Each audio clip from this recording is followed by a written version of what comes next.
مليونێک و 149,000 بۆ هاتوتەوە وەکوبات. ڕووناک ڕەمەزان هاوڵاتیەکی دانیشتووی حاجیاوە باس لەوە دەکات 1,149,000 دیناری بۆ گەڕاوەتەوە تەنیا لەبەر ئەوەی پێوەری ئاوی نەبەستووە. سەرەڕای گرفت و قەیرانی کەمی ئاو حکوومەت و کۆمپانیاکان بەردەوامن لا دەرکردنی بڕیاری نوێ بۆ ئەوەی هاوڵاتیان ناچار بکەن پێوەری ئاو ببەستن. ئەمەش هاوڵاتیانی نیگەران کردووە. ڕاستی من وەکو سەردانی دایرەی ئاوم کردووە، خەڵک زۆر ناڕەزایی هەیە. ئێستا من وەکو شخصی خۆم 1,149,000 بۆ هاتوتەوە وەکوبات کۆمپانیای.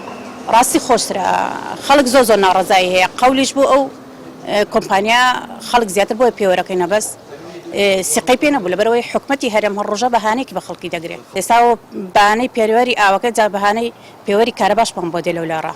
خەڵک نازانێ ئێستان ڕوو دەکەم لایەکە بەرامبەر بەو هانە، بەس تەنها دەبێت ڕوو لە خۆی گەورەکەی حەق و ناسمان لای خۆی گەورەی ئینشەڵڵا ئەو حەقەمان تەنها لە خوا دەوێت.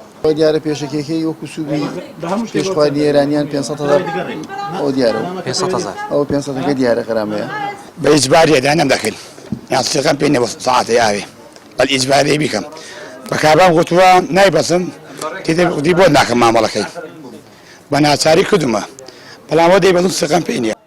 بەڕێوەبەری پرۆژەی با سیستەمکردنی کرێی ئاو لە ئیدارەی ڕاپەڕین باس لەوە دەکات بەپێی بڕیارێکی حکوومەت لا دەی مانگی شوباتەوە واتە مانگی دووەوە هەر کەسێک پێوەری ئاوی نەبەستی بێ 80,000 سزا دەدرێت بۆ هەر مانگێک.